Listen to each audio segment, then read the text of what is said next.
So welcome to another episode of No Bibs, Burps, Bottles. If you're listening here on Spotify or on our podcast, thank you so much. And if you're watching us on our YouTube channel, thank you so much. I'm Dr. Angela L. Harris, the visionary and founder of No Bibs, Burps, Bottles, the #1 platform and online community that empowers, inspires, and highlights African-American Black child-free women to live their best child-free life.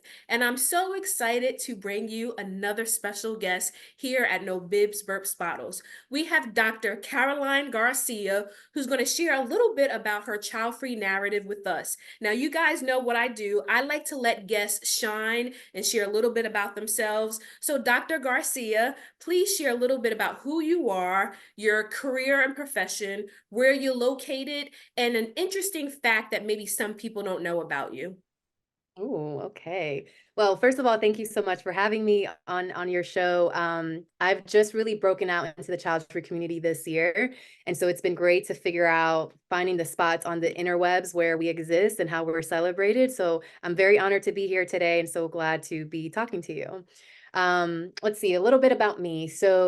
My story started in the Dominican Republic. I emigrated to the States when I was 5 and spent the next decade or so of my life bouncing around between New York, New Jersey, the Dominican Republic, and then Florida and California when I was an adult. So I've sort of had a very hybrid experience of America. And a lot of my journey has been trying to figure out what my place is in trying to live this American dream when I didn't really fit in with what the American dream was. Like, I'm not a traditional person. And so what does it mean for you to emigrate here for the American dream and then you don't want to live the American dream? That's kind of been what my journey has been. Part of that has been my career. I have a PhD in organizational psychology. And that was my only goal when I was young, was get my PhD as soon as possible. Mm-hmm. So I did when I was 25, and then I really didn't have a vision for my life. I was just like, okay, I guess I'll just make a lot of money and travel like the rest of people do, right? And throughout my career, I worked in corporate America for 10 years doing consulting for Northrop Grumman, IBM, Deloitte, working with elite organizations, elite leaders, just seeing a lot about how corporate America was and finding that I never saw myself reflected in pretty much any way, in any position of power, in any of the rooms that I was in. Mm-hmm. So, what is it like to feel and get empowered to create your own American dream when you have been fed that there's one American dream that you're supposed to do, and you don't want that, but you don't know what else you can have? What do you do? Yeah. And that's basically been the crux of my story is like, okay, well, let me figure out another dream within this freedom that I have in this country.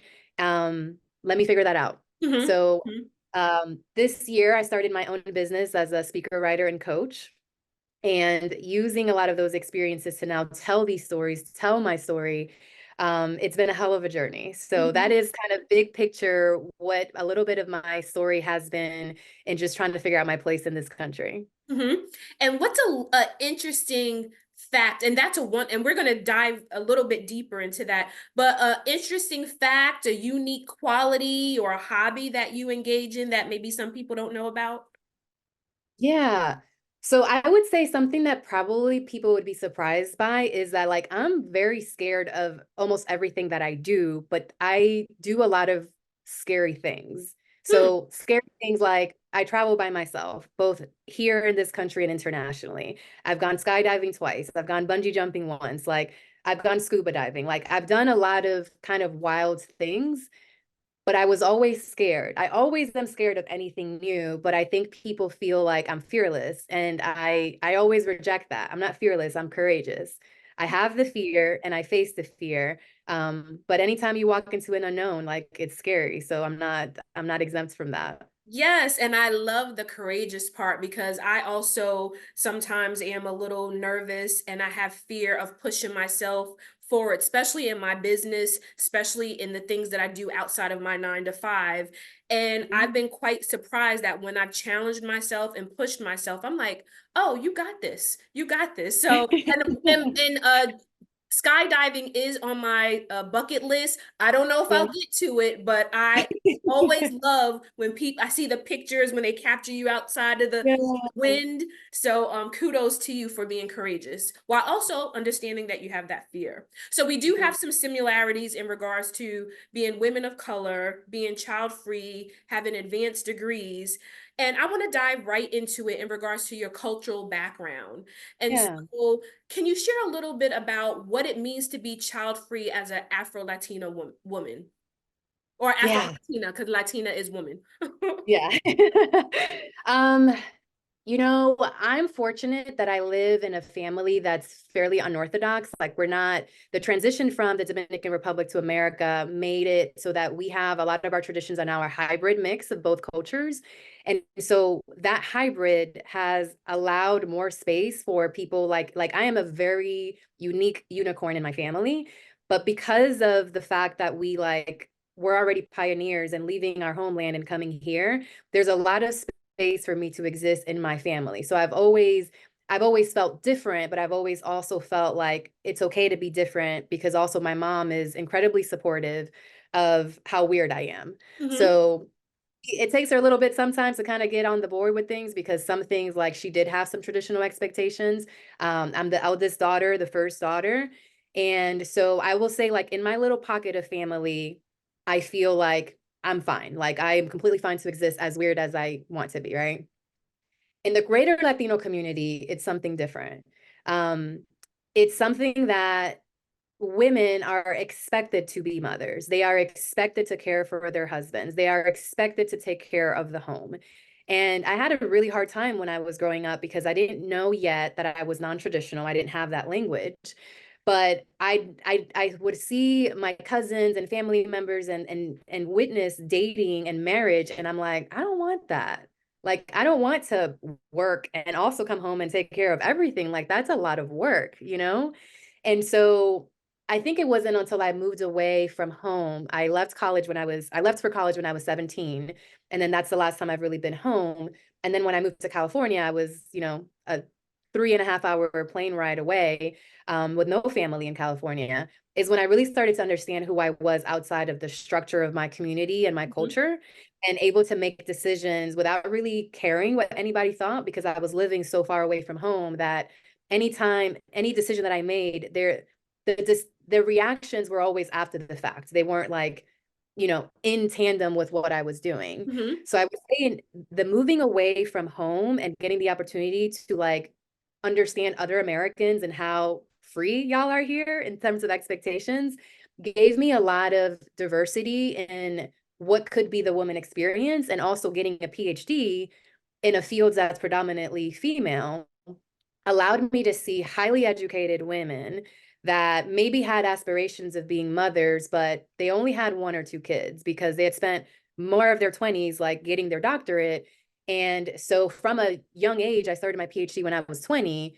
I already started seeing different representations of what womanhood could look like that were outside of what I was experiencing in my family. And I think Hmm. that was an integral part of me maybe not being sure yet what I wanted to do, but at least getting a little bit of nudge of like, there are options, and Yes. that's something I can consider. Yes, Yeah. yes. And thank you for sharing a little bit about your background because I know and I speak personally about my family, and I always say I'm not speaking for the whole African American race, but I know culturally family is big and there are expectations. And you talked about being the firstborn and Mhm. the expectation to get married and have kids. So coming from that background, coming from that having those cultural expectations, how do you then say, hey guys, I don't want this? Like, I hear you say that your family's very open and they accept you Yeah. being weird, right? But Yeah. how do you go against the grain and stand up for yourself while still having, no, this is what the firstborn daughter does? How did you Yeah. get to that point? Yeah. So I think it was incremental steps because I was a very like sheltered, like meek woman when I was younger. I was engaged when I was 20 or 21. Yeah, it was literally the weekend of my 21st birthday. I got engaged, and me and my ex-fiance, he was like my high school sweetheart, first love, everything. We already had like our traditional life planned out. So we were going to have two kids, a boy and a girl, of course. The boy was going to be first and then the girl, because like you can choose that, right? Yes. And we already had the names picked out and everything. So the life path that I was going to be on is very different than where I landed. And when the kind of beginning of the pivot was when I was still in that relationship, it was my hair actually. So I went natural in 2009, kind of when the natural movement was still Yeah. fresh, you know? I was the first one in my family to go natural. I had been getting relaxers since I was 5. So I actually didn't know what my natural hair looked like until I was 23. Mm-hmm. And I remember asking my mom one day, I'm like, Mom, like I was obsessed with curly hair. I'm like, what is my natural hair? Because every 8 to 10 weeks, I was getting, getting my new growth relaxed, like the Mm-hmm. bad hair laid down and wear my hair straight, right? And so she's like, oh, your hair is like kinky curly. And I was like, why am I straightening it then? Like, where did I learn that from? And so initially, my sort of rebellion started off like, I'm not going to perm my hair anymore. And the last time I permed my hair was like October 2008. And so when my hair started coming in and I started seeing these like tight Beautiful wrinkles come in, curls and right, it was ringlets. like, wait a minute, like I love this hair. And so I grew out my hair for about 8 to 9 months before I big chopped. I big chopped about two times already. And when I big chopped, that was a huge statement to everybody that knew me because I had always been the one with the long hair. Like people used to ask me when I was in middle school, like, "Oh, you mixed with something? Like you got that good hair? Why your hair so long?" And I'm like, I didn't have a concept of what race was at that time. I was only Dominican. So I didn't actually know more about my racial makeup until I was like 30. Mm-hmm. And I did like the ancestry and was like, oh shoot, like this is what my racial mix is. But I grew up around Dominicans. My parents are Dominicans. My grandparents, great grandparents are Dominicans. I didn't know that there was a difference between culture and ethnicity and race yet. And so I think that because I started with something like hair that was like easy to sort of like fix, it was a Mm-hmm. reversible change. That created an opening after, because I did that after I broke up with my ex-fiance. I was just like, something, my spirit was like, this is not the path for me. And it was the most painful breakup that I'll probably ever have in my life because, first love, nothing like it. But once I broke up with him, it was like I started to see the light in a sense and then just started experimenting. So my hair was part of that experimentation. And so I think a lot of what I ended up doing, I would test it out first. So I would say something like, when my grandmother was alive, I would say something like, I don't know if I want to have kids. And she'd be like, what do you mean? Like, that's what your purpose is. And I'm like, then I'm gonna have to figure out another purpose then because I don't think that's gonna be it for me. And so I think that's when I just kind of started like just seeing how people would respond to things. I would just say things and then people were like up in arms about it initially, but over the years, I think because I was getting my PhD, I was sort of protected from those traditions because people were like, oh, school. She's in school, And then when I graduated and I moved to California, no one knew my dating life. No one knew my friendship life. So no one was actually there to put pressure on me. They might say something, but I could control people's access to me. I could control what I shared on social media. Mm-hmm. And so that period when I was away in California for 2.5 years, being in a very liberal state at that, I learned all kinds of stuff about how weird people could really be. And so then when I moved to Texas 3 years later, because I live in Dallas, Texas now, then I feel like Texas was the place where I got to actually just start experimenting and started seeing like how friendships and relationships and stuff would work out as I would say things like, I'm not sure if I want to have a kid, Mm-hmm. or maybe I only want to have one, or I would always just kind of push it off whenever someone asked me. And I think it was because it was such a gradual process that by the time I made my decision not to have kids, people had already known how I felt about it for like a decade. Mm-hmm. Mm-hmm. Yeah, it Wow. was a slow journey. Yeah. Yeah, and I love the whole journey, and I love that it started with the whole I'm going to see what my natural hair looks like. And I love the history of that you gave with natural hair because I did mine in 2008, 2009 when that whole transition happened. So Yeah. you talked about your relationship and you said you had the names, you were going to have a boy and a girl. As young girls, we sometimes fantasize that because it's planted in us at such a young age. But Yeah. you also went back you got your doctorate. So some people would say you were one of those women who continue to try to climb the ladder. Your education was so important. And now that you're highly educated, you should have the family now, right? You achieved your goal. So what are you waiting for? How would you Right. respond to that? Because I think I know I've gotten that. Like, all right, you went to school, you got a doctorate. What else are you going to do? So how do you kind Yeah. of tackle that for yourself? Yeah. So it was easier to skirt those questions because I was only seeing family like holidays and not all holidays, right? So my time being exposed to my origin family was limited. And then I was around people that were getting to know that version of me. So they weren't looking at me as who I had been. Like everyone that I met knew me as Dr. Garcia. They knew me as a professional. They didn't know like my evolution. And so my friends, I feel like, created a space for me to be able to explore ideas and ways of being. And I mean, California is like a great place to just explore a lot of different things because you could just basically get away with a lot of things Mhm. of weirdness over there. Um, and so I think initially the way that I pushed it off is like I was unconsciously choosing partners that I knew there was no way I would marry them. So I would already like self-sabotage and date somebody that like viscerally, maybe not consciously, but Mhm. viscerally, I felt like we're not compatible on the long term, but you're Mr. Right now. And that's good enough. Mhm. And so it was a really easy excuse to say, well, like, oh, when are you going to settle down? Blah, blah, blah. I'm like, well, I can't marry him, like this is just for now. And so I continually chose those kinds of not long-term relationships. And there was some like attachment stuff that has a lot to do with that as well. Mhm. Because I also think that it's important to figure out where, like, what has been the history of people having children in your family, especially for the women. And that's something that I started studying, like, and asking questions of the women, like, do you actually enjoy motherhood?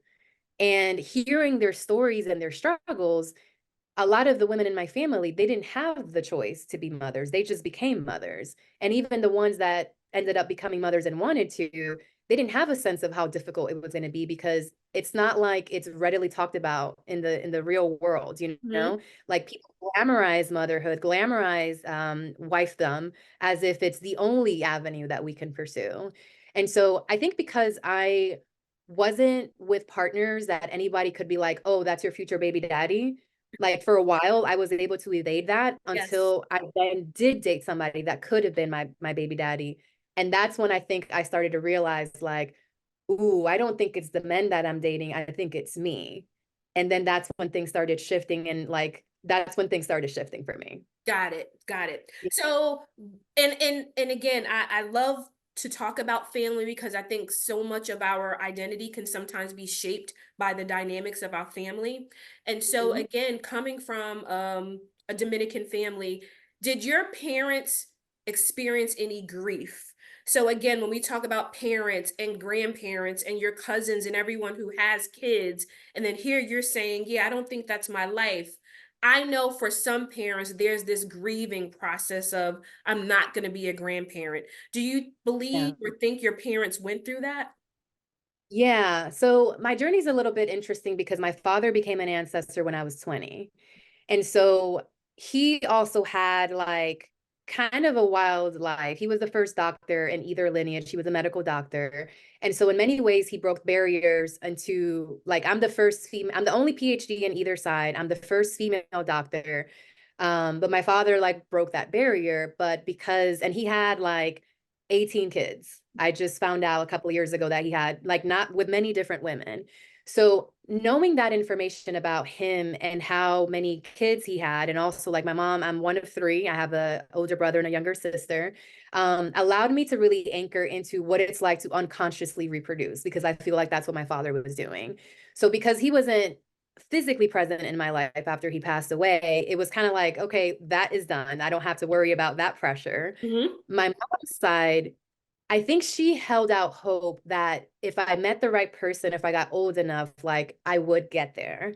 And so the grief didn't really start until, so 2 years ago, I made the decision to remove my tubes. I had a double salpingectomy, I think is what it's called. Okay. And um, the decision was something that it took me like 9 months to come to terms with it because the idea of being sterile is just like a really big word to have in your 30s, you know? Like it's one thing not to want to have kids, but it's another one to take away the option, period. Mm-hmm. And so I remember when I'd just been like thinking a lot the last few years, and I was in COVID, I really went underground and just went retreated within myself.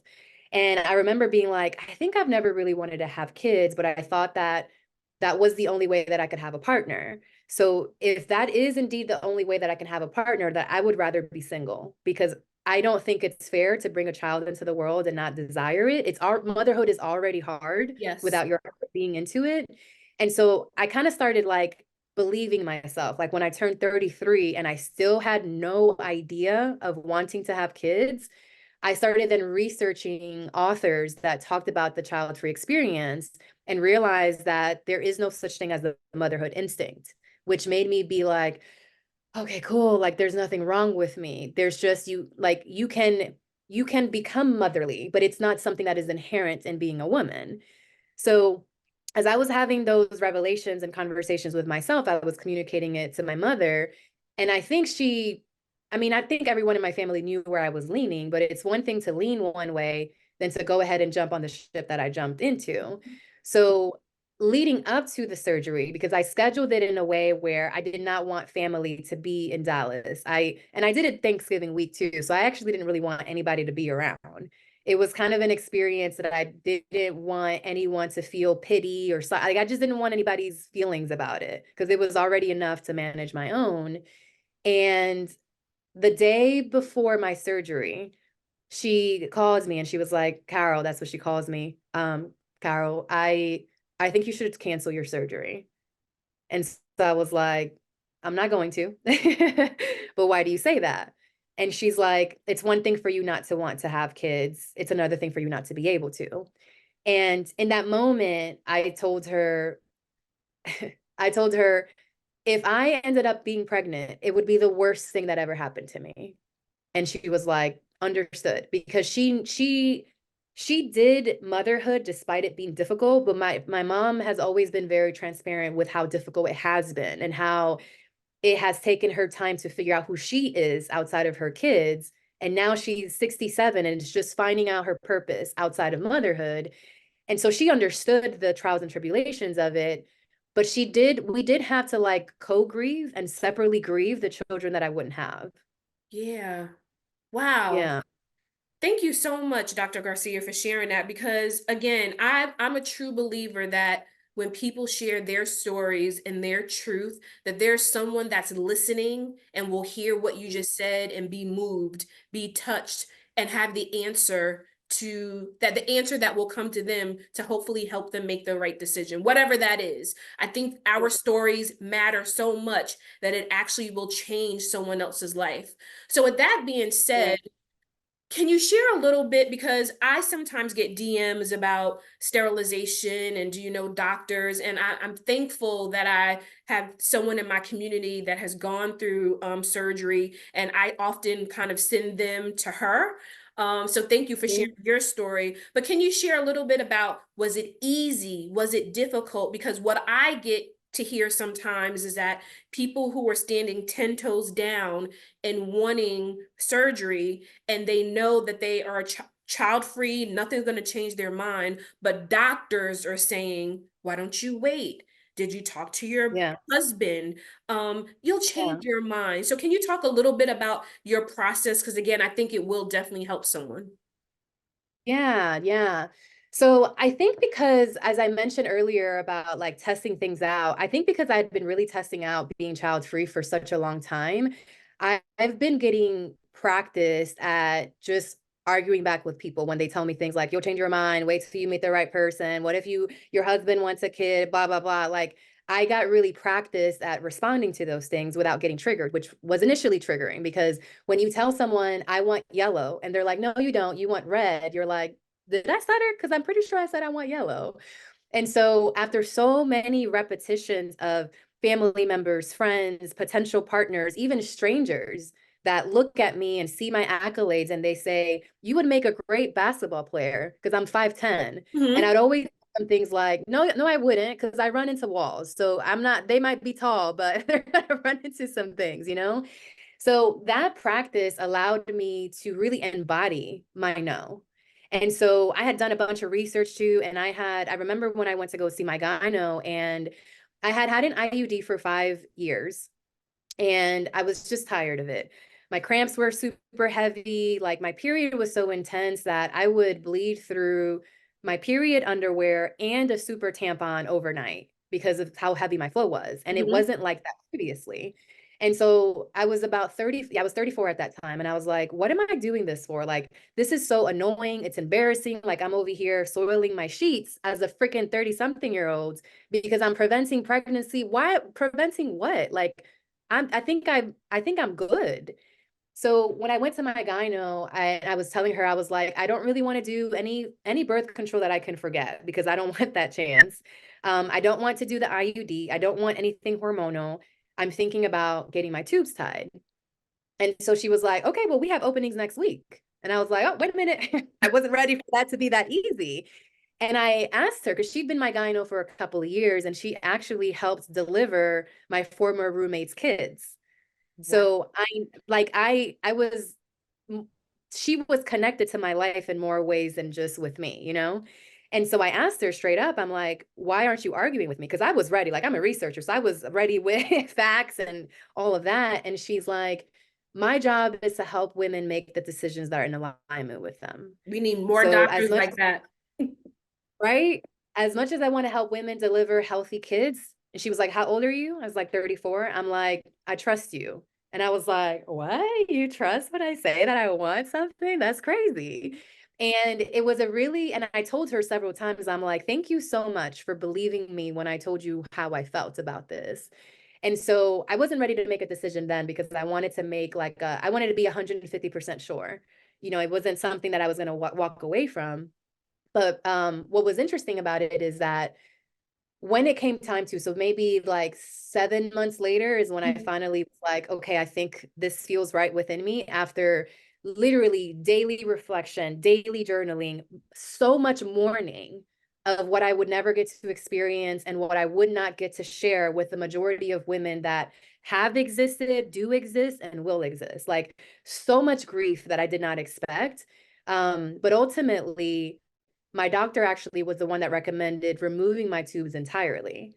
She was like, it decreases your risk of ovarian cancer. And she's like, if you're certain you don't want to have kids, that's a more certain way than tying them or cauterizing them because they can potentially grow back together.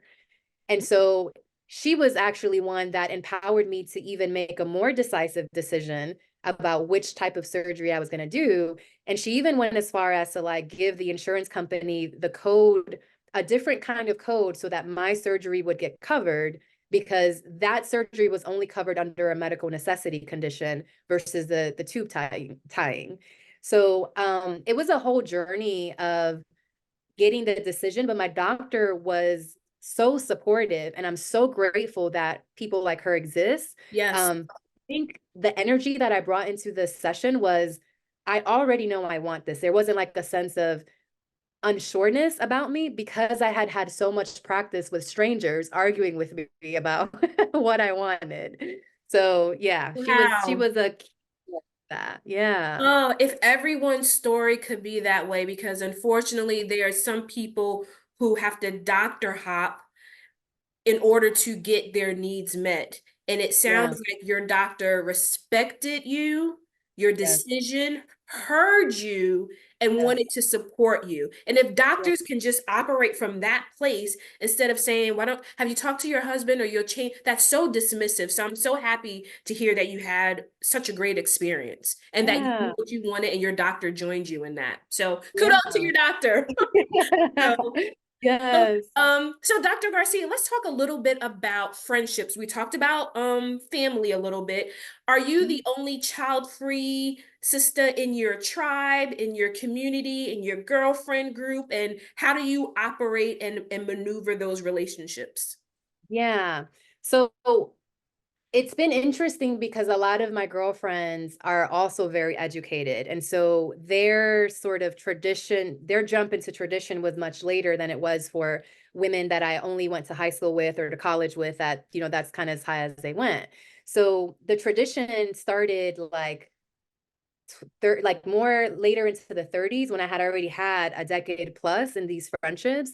And so it's really been interesting because I have felt a lot of just distance with some of my friends that have chosen the traditional path for a variety of reasons. I think when we get into whatever our life is, we just get busier.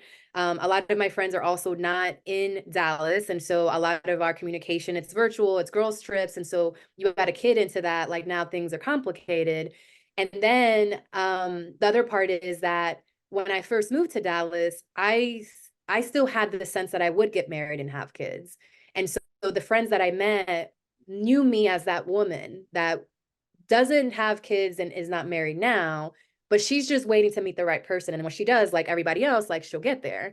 So it's actually only been in the last year, truly in 2023, where I started realizing how much I missed having women around me that had also made this decision, because it's hard out here existing Yes. like off the off the grid. And I didn't this is the year where I felt like I actually started coming out as child free because I was scared of what people would think about me. And in fact, and I think you're going to get to this later, but I had a relationship that broke up last year because he wanted kids and get married.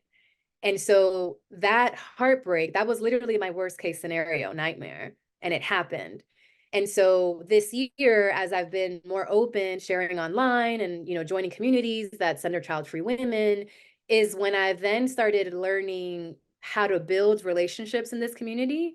But previously, like I was the only one, and not only the only one that was child-free, but so adamant against unconscious procreation that I probably make people uncomfortable when I'm like, well, why do you want to have a kid? Is it just to have a mini version of you? Because you have baby pictures. Like, what else? Is it Yes. because dreams unfulfilled? Because that's not fair to the kid. Is it because you feel like you don't have a purpose? Because that's not fair to the kid, you know?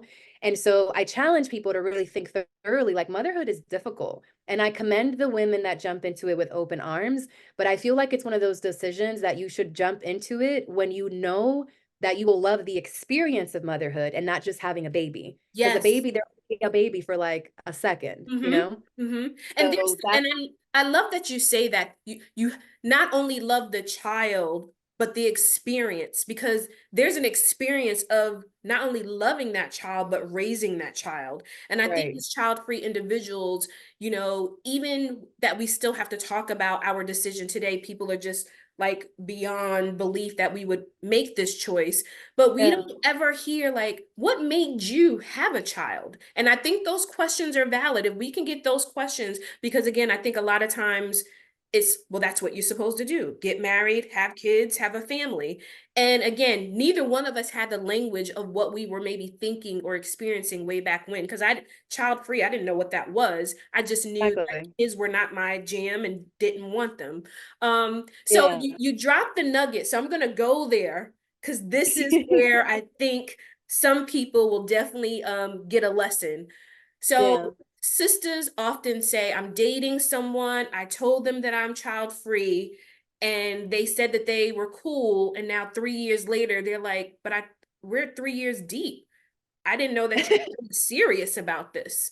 So share a little bit what you feel comfortable about the start of that relationship being child free, and then how did it get to him saying, I want kids, and you guys departing? Yeah. So I will say that dating for me has been at best an adventure, at worst hell. Like it's been a journey of understanding myself very deeply, because I think when you open yourself up to love someone, you learn how to love yourself in different ways. And so I appreciate every single person that I've loved and has loved me, even when they've broken my heart. And yet it was very hard to date. Previous to me making my decision, dating was really difficult when I was on the fence, because I had this idea like, well, maybe if I meet the right person, like I'll change my mind. And I did a bunch of dating and I'm like, I have met no man that makes me want to go through any of the things that I know about motherhood as an outsider. None of them. I will not be pregnant for you. I will not give birth for you. Like it wasn't anything that I was called to do, period. no matter if I had the most supportive, loving partner in the world. So with this particular individual, it was a little bit of an anomaly because we'd been in each other's lives for like 7 years, on and off. He would date somebody, I would date somebody, and then in between we would like kind of hang out. And then he would date somebody and I would date somebody, and it was just kind of like that kind of thing. And so the last time we came together, it was like, all right, we've been doing this little merry-go-round for 7 years. Like maybe we've already been through enough of our BS to like finally like try to make this work. And so when we had started dating again, we had been separated previous to that for like 6 or 7 months where we weren't really in super contact. And it was in that 6, 7 month period that I had my surgery. And so when we reunited and it was just like, oh, hey, how are you? Like all sort of chill vibes. And then we were like, oh, shoot, we have feelings for each other that we've been suppressing for multiple years. I share that, you know, from the jump, like first meeting, I was like, listen, I did something and I think you need to hear it because last I remember you want to have kids. And I don't know how sure you are of that because the thing is, a lot of men don't have to think about fatherhood the way that we have to because it's not their bodies. Yep. So they may have some inkling of be like, oh yeah, I've always wanted to be either I've always wanted to be a father or I just thought that I would be a father because that's what everybody else is doing. But they don't really have to grapple with a decision as much as we do because we're the ones that have to carry it and deal with the aftermath of it, you know? And of course, motherhood is an oppressed role in the society that makes it so that once you become a mother, then you're no longer who you are as a woman. You're just a Mm-hmm. mother. That's the only role. So I think there was a lot of kind of naive hope with us that our love was going to be stronger than that. And it wasn't like a long romance either. It was like I'm not even going to tell you how long it was because it's kind of embarrassing, but it was short and sweet. I'll say that. Got it. And in that short and sweet time, I think he had never dated a woman that didn't want to have kids. So it was something that he just assumed and presumed would happen. And then when we started dating again, even though he knew that, it was like he started a grieving process that he didn't know that he was ever going to have to experience. Like now he was reimagining his life without being a father. And he was like, oh, shoot, I guess this is more ingrained in me than I thought it was. This is more of a desire than I thought it was. And so poetically enough, tragically enough, it was my stance, my decision that I had already made because he even asked me at one point, like, well, can you get your tubes untied? And I'm like, I don't have tubes. So the only way I would be able to reproduce is if I had IVF, and now I'm not doing that. So if you want to have a kid naturally, which is what he realized, I'm not going to be that person ever. I would be open at the time I was open to adopting or fostering or something way later on, but not in my immediate future. And he wanted to be kind of a young-ish dad. And so there was a point where we realized, like, yes, we love each other, but we're not in alignment. And one of us is going to resent the other person for forcing a decision that goes against our core. And Mm. that was really when I started learning about not just not wanting kids or wanting kids, but that really deep sense of what your purpose is and whether it's associated with caretaking or not. And how, like, I feel like for me, I have always been child free. It just took me 30 something years to come to terms with it. And Mm-hmm. I think similarly for him, and conversely, he'd always wanted to be a father. He always assumed it was going to happen. And then when he met me, re-met me and knew that he wouldn't be able to, then that's when he realized how valuable it was to him. Yeah. Wow. So yeah, it was like probably the most tragically romantic story of my Yeah. life. But But but I think very, it yeah, sounds like you both during that tragic romantic period that he learned something about himself and that you learned something about yourself and that both of you really wanted something that neither one of you could give each other. And yeah, sometimes people just say, well, let's just still make it work. Let's just still see what happens. And then it ends yeah, up all messy and drama where we love each other and we respect each other enough to say, we want different things, and like you said, we're not in alignment with what each other wants, and I think yeah. that's more powerful than trying to force it, right? Yeah, yeah. And I'll say that, I mean, I was super devastated.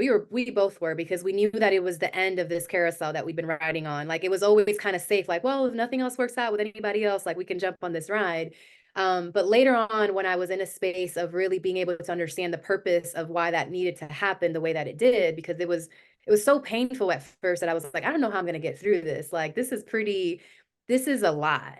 And it was literally just a day by day pouring into myself thoroughly because I knew my heart was shattered and I knew it was going to take a lot of energy in order to piece myself back together. And so I treated myself as if I was ill because in my heart I was ill. Yeah. And so months down the line, we kind of cut communication off for a long time and then just very casually communicated some maybe 7, 8 months later. And I told him, or maybe a year later, and I told them, I was like, I really appreciate that you made that decision because I actually wanted to keep dating him. I was like, well, why can't we just date until you find someone you want to have a kid with? And he's like, that doesn't make any sense. And I was so desperate to keep that partnership together that I was willing to compromise myself because he had always just had that part of me where I was willing to give up myself for him, and it wasn't healthy, but it was just my reality. So I commend him for making that decision because I don't know that I would have been able to with him. Mm. And and I'm also proud of myself that I had made the decision to get sterilized before we got back together because I might have changed my mind for him and ended up hating everything. Mm. Wow, the Yeah. universe has its way. Woo. Yeah. Wow, that is so powerful what you just shared. So powerful. And I'm proud of you too, because again, I think a lot of times we put ourselves in situation because the heart wants what it wants, right? Yeah. Sometimes Yeah. we want what we want without necessarily sometimes understanding the bigger picture and our purpose. But with that Mhm. being said, with dating in general, like do you have I guess your boundaries, in regards to dating no people with kids, or can they be 18 and up? Would you date someone who has toddlers? So what's kind of your expectation when it comes to dating and children? Yeah. So, my current partner, he has 2 kids, but he's kind of they don't live with him and they live like 3 hours away. So he gets to see them just sort of periodically. And they're teenagers too. So that's been interesting because his daughter is the age of what my kid would have been like if I had had the kid that I wanted to when I was 20 something years old. Got it. Mm-hmm. So it's kind of this like surreal experience of like this is she could have been my kid and she's 17, so she's not that much younger than me, but that's the age that I was when I got engaged, and I was ready to start popping them kids out ASAP. And so what I love about the fact that he does have kids is that I feel like for men, kids add a level of maturity and groundedness that a lot of the men my age don't necessarily have. And granted, my partner is 10 years older than me, so he also has that level of experience that men my age obviously don't have. But it feels more like I'm his kid's like friend than any kind of mom role model at all. Like I do not take any responsibility for being a caretaker or a role model or anything like that because I didn't have kids and that is not the role that I want to play. So I would say that with him, it's worked out because it doesn't really disrupt our partnership. Mm-hmm. If we were to not work out and I was dating again, I'm kind of on the fence on whether I would want to date somebody with kids because I feel like I lucked out with him because his kids don't live with him. I don't know that I would be able to date a man that has younger kids because that's a lot of involvement that I don't, the part of motherhood that I didn't enjoy is the entire process. I don't want to help you with homework. I don't want to be responsible for your behavior when I'm not around. I don't want to be blamed for everything that you do. Like, I don't want that kind of responsibility.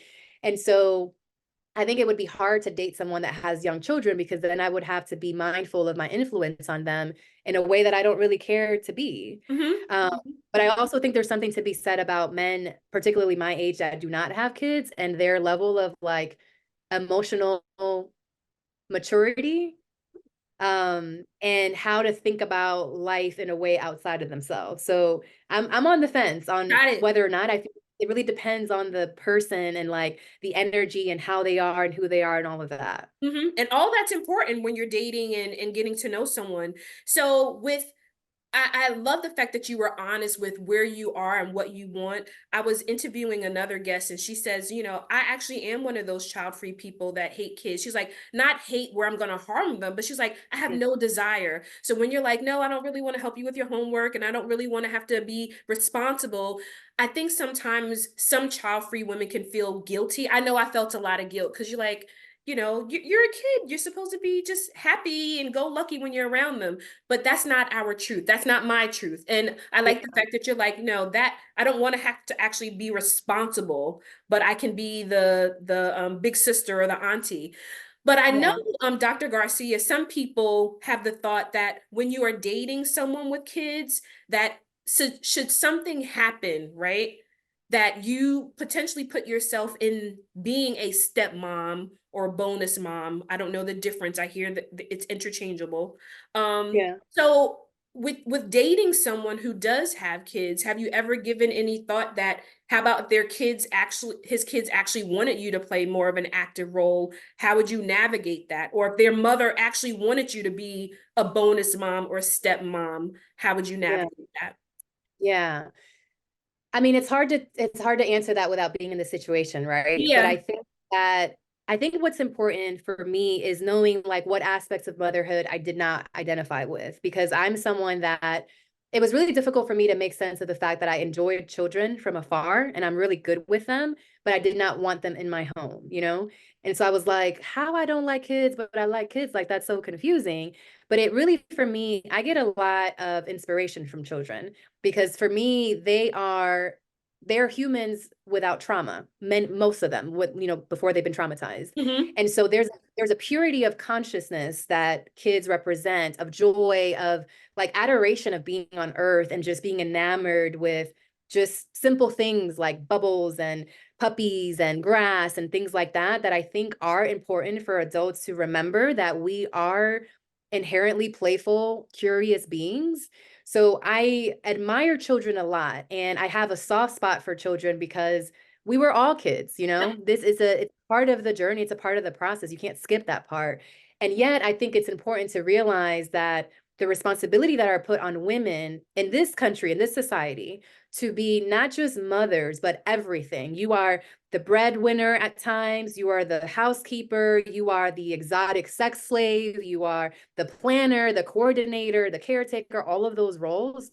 I was like, there's so much that I want to do in my life. That is such an expansive job that I don't want. And so because I have that clarity on myself, I can, you know, go to baby showers or go to parks or whatever and enjoy the experience around children and know at the end of the day, like I'm going home to my dog, you know, or I'm going home and not having, no one is calling me mommy unless it's, you know, some Hispanic guy that's just like trying to holler at me or something. Mommy.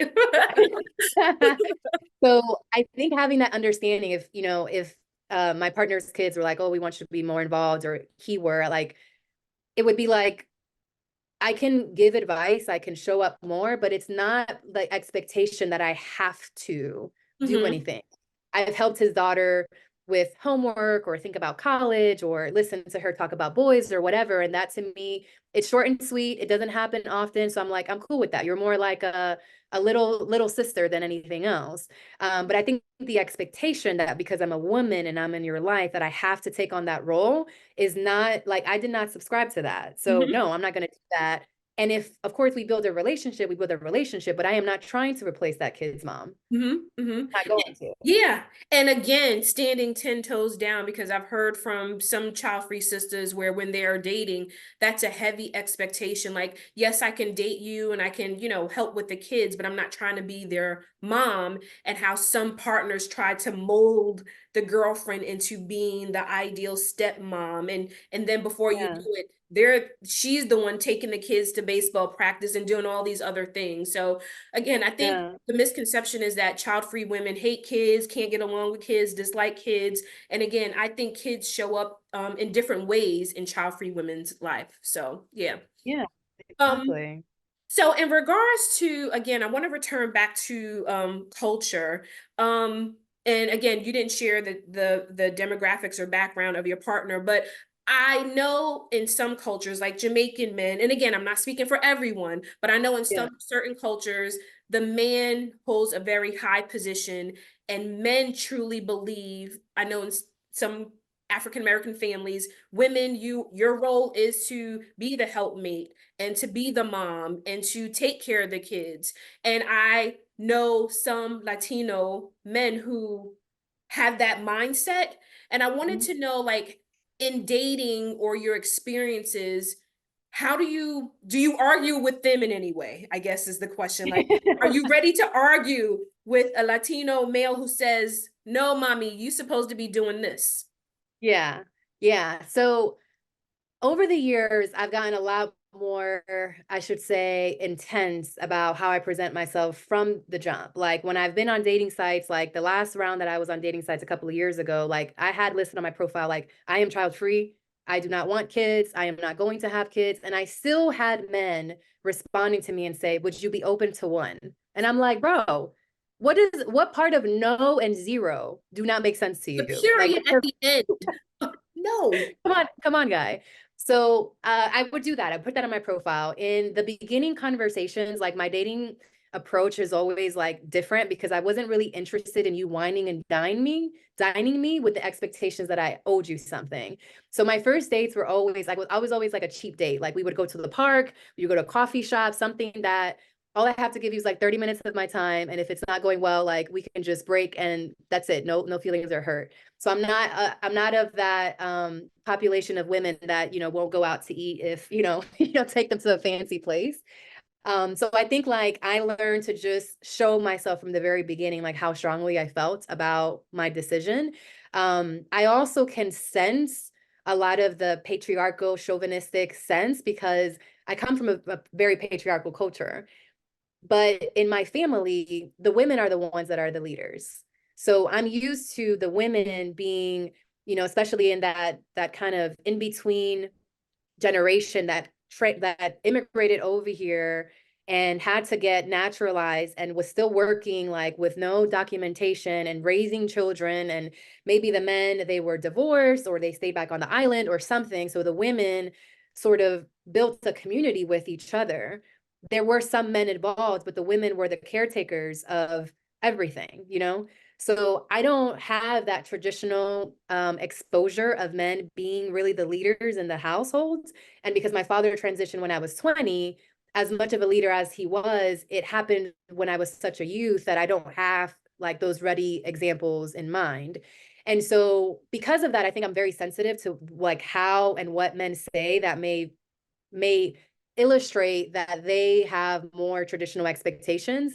I did have a couple of years ago, I dated this trash of an experienced man. He was very triggering. We went on just one date and like that was it. And I remember he asked me a question that will always stick with me that I will just remember like kind of what to watch out for. He was an African American man. We were talking on the phone before we met up for our first date. And he's like, I want to know if do you consider yourself to be a traditional woman? And at the time, again, I didn't have the language for no, like, what is a traditional woman? Am I that? No, I'm not. And so I was like, what do you mean? He's like, well, like I think he was 31 at the time. I'm 31 and I think I might just want one kid, but I think I want a kid, but I don't know that I want just one because that one needs a kid, like a someone to play with. Like he was already talking about two kids. We haven't even been on a date, right? So I was like, I think one is max that I could manage, like, and that's really pushing it. And so he's like, yeah, I don't know how to cook. And I'm like, basically said, like, I'm not going to try to learn, but I can help you. And I'm like, bro, they got all kinds of classes where you can learn. Like, what do you YouTube. mean? Right. And so he was one of the few examples of men that were so outright with his traditional beliefs. But I think usually I don't know, men just look at me and they just know like I'm a force to be reckoned with these days. I think because the shaved head, I'm 37 now, so I'm more confident in myself and my body. And I have had so many horrible dating experiences that I just like first date, I'm talking about politics, religion, I'm talking about all of these taboo topics because I don't need to do niceties and small talk. Like we're here for a purpose. So it's either if we're dating for a relationship, then there's some kind of core things we need to figure out. But that's kind of one of the ways that I've approached doing that. have actually tended to stay away from the more traditional cultures because of that. Mhm. Like I hardly date men of my own culture because I think you got to have a little bit of that Americanized flavor or Western flavor to break out of that patriarchal structure. And I just peep that. I Mhm. just like see like by your swagger and how you talk Mhm. and everything, just like if you feel like you need to dominate women, because you're not going to dominate Yep. me. Yep. Yeah. Oh, Yeah. wow. And I read and saw and felt that from the very beginning. You are a force to be reckoned with. So if anybody's trying to step to you, they need to step correct or they're going to Right. be seeing the door on the left. So, Dr. Garcia, as we kind of come to a close, I want to share a comment that I sometimes make, and I want to get your reaction to what comes up for you. So I often say that people will see me as a Black woman before they know that I'm child free, and how Mm, my identity as a Black woman is very salient to me. And I have these intersections of being a woman, a Black woman, and a Black child free woman. So mm. as I share that with you, being a woman, being a child-free woman, being an Afro-Latina woman, and those intersections, what comes up for you? How are those identities? How do they show up for you in your life? What does it mean to be an Afro-Latina child-free woman? Yeah. Well, one, it means I'm a super minority, right? Because it's already being a minority to be Black, and it's already a minority to be Hispanic. It's already a minority to be child free, right? And I'm all three. And even within the Latin community, it's sort of similar to the percentage of population that is Black of the American population, is the percentage that is Afro-Latino within the Latino population. So I'm a minority within my own minority status, and then I'm a triple minority like in the greater world. So I would say that one of the things that's interesting about my identity intersections is that people don't quite know what box to put me in because I look different, right? And so what that does is it gives me more space for people to actually get to know who I am because they don't know what to put me in yet. They can't just put me in the Hispanic box yet. And they may put me in the Black thing, but then they're like, there's something else about you. Like, what is it? Or maybe I'll say something that has an accent. They're like, where are you from? Like, what do you speak? So I think that that gives me the benefit of the doubt where people are kind of more curious about who I am versus kind of like just dismissing me and putting me in some category. Now, I will say that I have been finding myself talking about my child free status, like kind of from the beginning when I've been in spaces of networking or meeting new people or things like that. And it's not necessarily that I go there and I'm like, okay, like I have to say this thing about myself. It's just that my identity as a child free woman, especially given that I chose sterilization, has created a drastically different path for me and what I experience in the world than anybody else that's my age that has not made that decision, or even women that don't have kids yet. Because you're still working towards that vision. And as long as people think that you will get there, they hold space for you being like, oh, okay, well, she's normal, she's following the rules. And so I'm kind of in this phase of life now where I'm like, I'm gonna just let you know from the jump that I'm child free, because a lot of the things that I talk about are about, I'm a life and leadership coach. And so when I talk about things like purpose or making peace with your life and leaving a legacy, it's something that I have a very different perspective on what legacy means. I have a very different perspective on what purpose means. And if you don't know that part of myself, then there's just some important data that you're missing. So I've been finding myself after years of just hiding that, of just kind of like putting it on me and be like, I'm child free and I'm sterilized. And then what it has been giving is like this sense of like, people look at me like, what? And then there's like, oh shoot, this is a woman who makes decisions. And that's how I want to show up in the world, is like, I am a decisive person. I know who I am. I know why I'm here. And so there's no space for you to try to convince me of what you think I should do, because you really need to mind your business and how to figure out how to live your best life, because that's what I'm doing. Yes. So that's kind of how those are the thoughts that come to mind for me, is that Yeah. I think it's very powerful to lead with your identity. So like you don't get it twisted. Like we're not going to Yes. argue about it. I'm gonna just Yes. tell you what it is from the jump. Yep. And you can't make any mistakes about it because I told you straight from the jump. Yep. So you mentioned Exactly. legacy. You mentioned legacy, and I know for a lot of people, legacy most of the time, married, kids, wealth. And I love when child-free sisters say what their legacy is going to be. So, Yeah. Dr. Garcia, what is your legacy? What Ugh, will such be a your good question. legacy? Yeah. So I think two parts of it. I think legacy is how you show up every day. It is how people experience you. Every moment that any piece of the universe interacts with you is an opportunity for you to be in your legacy. Because you could die tomorrow, Yep. right? Like you could have all these plans for what you're going to do next week, next year, and then boom, tomorrow, like you don't wake up. And so I think that's something that I've learned as I try to think about like what am I leaving behind is I'm leaving behind myself every time I interact with you. If you have the pleasure of meeting me, sometimes people do not have the pleasure of or feel like they have the pleasure when they're meeting me, and that's okay. Um, I'm still going to try to be as kind and energetic and brightening and whatever as I am in every situation so that you can learn what it's like to show up unapologetically because it's taken me a long time to do that. So that's my legacy is I don't care that you want to live like a different life. Live your life though. Live a life that is authentic to you. And that's what I hope my legacy is when you interact with me on any given day. Now, the second part of my legacy is the business that I'm creating is about really trying to help people understand, and this is still something that I'm working through, is that your purpose is not solely based on procreation, Mm. that there are circumstances and experiences that we came into in this world, that the way that we're born, the way that we're created, that is an important part of your purpose.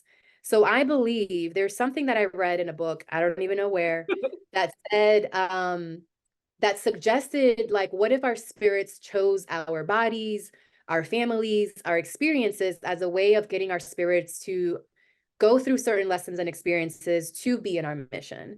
And so me being a hybrid of a racially, I have Native American ancestry from the island. I have African ancestry, obviously, and I also have European ancestry. I'm a child-free woman that gets to experience the world of like, how do people perceive women like me and what kinds of smart things do they say when they see a woman that's stepping out of line? And I truly believe that one of my purposes is to help to create a sense of coexisting with different identities. Yes. Because I am literally a representation of what it's like for Native American, white, and Black to coexist in the same body. Yes. And so a lot of the times when I have conversations with people whether it's Black or white or Hispanic or Asian or whatever, is I feel like one of the ways that we will heal the world is by just realizing that your race is just it's just something about you, like how long your toes are. It's kind of like not really an important thing, It's important because it colors our experiences and we've made it so. But there's nothing better or worse about you because of what color you are. It just is the way that your melanin is. And I think when we stop trying to get one race to be better than and just realize we're human and that our skin colors, our heights, our gender, all of that creates our sort of character experience in this world, then we can step into a place of curiosity about who humans are versus judgment about who we think they are. And Mm. just really open up that conversation about like, what's your story? Tell me more about what you've been through. What have you seen? Because I'm sure that I can learn something about myself and the world by hearing some of the things that you have gone through that I can't even imagine happening to me? Mhm. And so that's part of my greater legacy through my business is helping to bring more cohesion and healing and oneness. Because when I hear someone say like something about immigrants or something about Hispanics or something about Blacks or something about whites, I'm like, I'm offended because I'm all of them. Mhm. And Mhm. so learning to realize the biases that people have and how they coexist in one person and how I've learned to love all of those parts of myself, that is my gift to the world. Learn to love all parts of yourself so that you can learn to love all parts of the world. Oh, mic drop. Love all parts of you. Bye. And the thing is, it's so hard for us to get there, right? For some people, it takes a lifetime, right? Some people find themselves, love all parts of themselves early on. Unfortunately, some people have to go through experiences, crises, and trauma in order to love all parts of themselves. But it is a beautiful place when you can say, I love authentic Angela. I love Mhm, authentic me, all mhm, parts. the good, Mhm. bad, the indifferent, right? The melanin, the height, the fluffiness that I carry on my body. When I love all of it, I'm able to see other people and love them for who they are. And I like the fact that you said the curiosity. If we could just be more curious about what is your story instead of making the judgments, oh, better world for sure. Better world. Right, right. And that is what I love about kids. They are so curious. They ask so many questions. And that is why that's sort of full circle for me, right? It's like, it's from children that I realized that that's how we started. We Yes. start off curious, we start off open, and then we close. And so I think it's, for me, it's interesting being a child-free woman, making the decision that I made, but also admiring the hell out of kids because they remind me of what our potential is when we heal.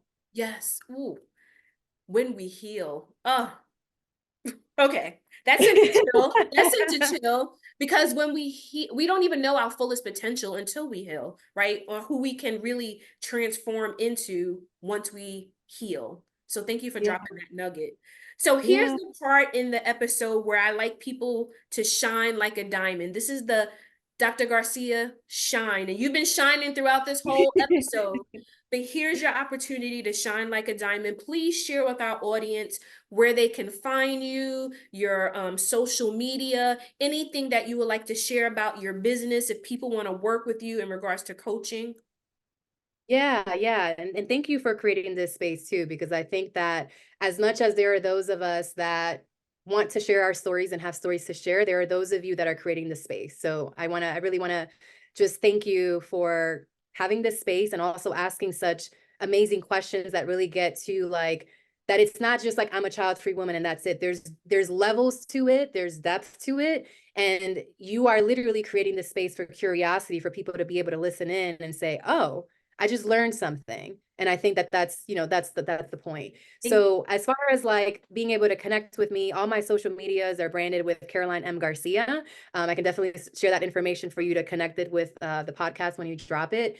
So there's two populations that I serve. There is like more of my corporate audience where I do speeches and workshops that are all about inclusion, belonging, holistic leadership, because I think that as I've learned to create a life of freedom and alignment and authenticity, what I've learned is that self-leadership is very important and how you lead yourself across multiple levels, not just like, how you lead yourself physically and emotionally and mentally, but also spiritually and energetically. How are you in alignment? And then once you get that alignment within yourself where you're like, I am who I am and I love this version of me, the other three pillars of it that I talk about, coach on, write about is there is your relationships, that the more authentic you become, the more authentic they can be because you're actually showing up as yourself in those relationships. There is your career and business, and not just like what you're doing for a job, but what is the difference and the impact, your legacy, if you will, that you're making on the world with your gifts. And that requires you knowing yourself. So that's sort of the origin of everything. And then lastly, there is your community. And that's something that I've really been leaning into this year. And so I talk a lot about how, from a leadership perspective, a lot of times we get told that we're supposed to lead others and we're taught how to lead others. But I argue that you need to get in alignment with yourself. Lead yourself in the way that is authentic to you and in your vision. And then by way of your leadership, others then will be able to either one-on-one or in mass, be able to see what it's like to be behind someone or be associated with someone who is in true alignment and awareness of who they are and why they're here. So that's my corporate arm, just kind of trying to inspire audiences to really think deeply about like, what are you doing every day? And Mm-hmm. where are you going? Because the Mm-hmm. next promotion isn't going to make you happy. So what is, and are you doing that on a regular basis? And then in my coaching containers, and this has been something that has shifted a lot, because I'm at that intersection of both Black and Latina, I brand myself as saying that I serve as BIPOC mujeres, so that you understand that there's a mix of color, but Latinidad, there's also Latinas that do not identify as people of color. And I'm also representing them. And so what I do in my coaching containers, and right now I'm offering just private coaching, it's like an extended experience into yourself. where we really get deep into understanding what your life story has been. The way that I've expressed it to you is because I have literally written my autobiography by hand. So I know all my major traumas and all the major players in my life and all of the lessons that I've learned from everything that's happened to me. And I think when you step into that place of knowing where not only you've come from, but parents, grandparents, ancestors, what are the traumas and the gifts that they're passing on, it allows you to really live deeply into your purpose. And it helps you to overcome imposter syndrome because you know that the universe conspired to create you. There was so many things that had to line up for you to exist. And the last thing that I'll say about that, that kind of wraps it up, because I kind of go the gamut from like quantum physics, which I've studied, all the way to astrophysics and spirituality and everything in between. There's a stat that I love to share from Neil deGrasse, who is an infamous Black astrophysicist. And he was saying that there are more humans that will never exist than those that have existed, do exist, and will exist. And so me as a researcher scientist, I was like, what is the probability of a human being born, right? Because you got to think about like a specific sperm and a specific egg had to come at a specific time, and then you had to develop, right? And all of the risks that come along with pregnancy. But beyond that, you can literally take that back to the beginning of time and realize that every generation, everything had to line up for you to exist. So I'm like, what's the probability of that? And it's 1 in 400 trillion, that's 12 zeros, is the probability of any particular human combination to exist. Wow. It's almost impossible. And yet, here we are. we So are. what I really help women do, BIPOC Mujeres do in my coaching containers, is realize you are absolutely 1000% here on purpose. Yes. Learn the story, learn the baton that you're supposed to pass on to the next generation by tapping into the people that raised before you, so that you know what you're leaving behind in your everyday and after you pass. Yes. Oh, and that's such a great way to end that. You and I are here for a reason, right? We were created. We're living in our purpose. We're doing things that are aligned with our spirit. We're doing things that are aligned with our natural born gifts and talents that hopefully will, if one person, at least for me, doing No Bibs Burps Bottles, having you here, this is all divine for me to be able to have you and to share everything that you just shared, because what your story has done for someone who's listening in their car or in the shower or watching it on YouTube in their office when they should be working, it will change their life. That's what I believe. So thank you so much, Dr. Garcia, for sharing your child-free narrative with us. I want to thank everyone for watching. If you want to know more about Dr. CarolLaine Garcia, you can find her information in the show notes. This was an awesome episode. If you like what you heard, if you want to get in contact with her, please look at the show notes. And I want to thank you in advance and thank you again for being part of No Bibs Burps Bottles. If you liked everything, please let us know by giving us a heart, giving us a comment, giving us a 5-star on Spotify. But we just want to thank you for your support of No Bibs Burps Bottles. And as we end every show, please remember that womanhood is not synonymous with motherhood.